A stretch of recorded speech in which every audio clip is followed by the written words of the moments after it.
arkadaşlar, Türkiye'nin demokratikleşme çabası, Türk vatandaşlarımızın meşru, makul, mantıklı taleplerinin yerine getirilmesiyle PKK'nın silah bırakması, silahların susması değil, silah bırakması ve normale dönmesi tahmin edilecektir.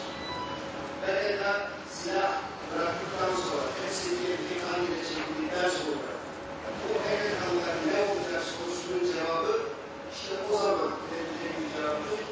Eve dönüş yasasını devreye girecek, pişmanlık yasasını devreye girecek, yoksa yeni düzenlemeler mi yapılması gerekiyor, o zaman bu konuşulacak olan bir konudur. Ancak bir şeyin altını çizmem gerekiyor. PKK terör örgütü olmasa veya PKK yeniden silaha dönse de, PKK yeniden saldırılarını başlasa da biz vatandaşlarımızın biraz önce ifade ettiği gibi temel hak ve hükümlerini olarak hiçbir zaman dereceli bir insan olarak görmeyeceğiz. Vatandaşlarımızın talepleri başımızın tacı. Türkiye'de gayrimüslimlere, Türkiye'de Alevi vatandaşlarımıza, mülteci insanlara, birçok kesime bugüne kadar verilmemiş hakları veriliyor. Bu alanlarda demokratikleşme faaliyetleri yapıyor. Onlar adına elden bir silah alıp daha çıktığı için bu yapılmıyor. Bugün gayrimüslimler adına silahlı mücadele veren bir isim olduğu için bu yapılmıyor. Ya Alevi vatandaşlarımız adına bir terör örgütü kuran bir isim olduğu için yapılmıyor.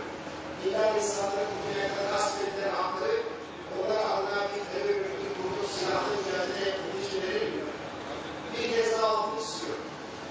Ne kadar böyle de yapsa, böyle de yapsa, böyle de davransa, böyle de davransa bu Türkiye'nin demokratikleşme çabasını engellemeyecektir ve bizim Türk vatandaşlarımızın makul, meşru, mantıklı haklarının kendilerine verilmesi ve onların bu hakların tadını çıkarmasının önüne geçecek bir şey aslında olmayacak.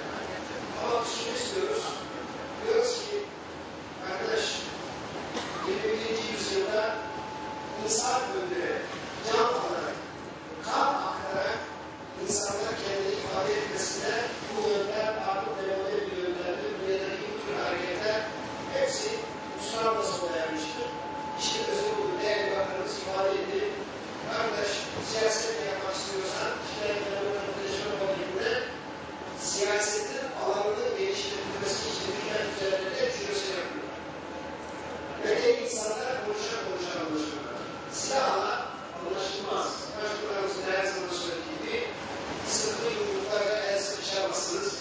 Herkes bu yönden oturuş atmasını bir kez daha önüne alıp yeniden bir düşünmesi gerekiyor. Teşekkür ederim. Sayın Var ve elektrik dağıtma her şey istediğim imza bölümü için çok teşekkür ederiz. İmzaladığınız sizin bir adım öne sahne yönetimi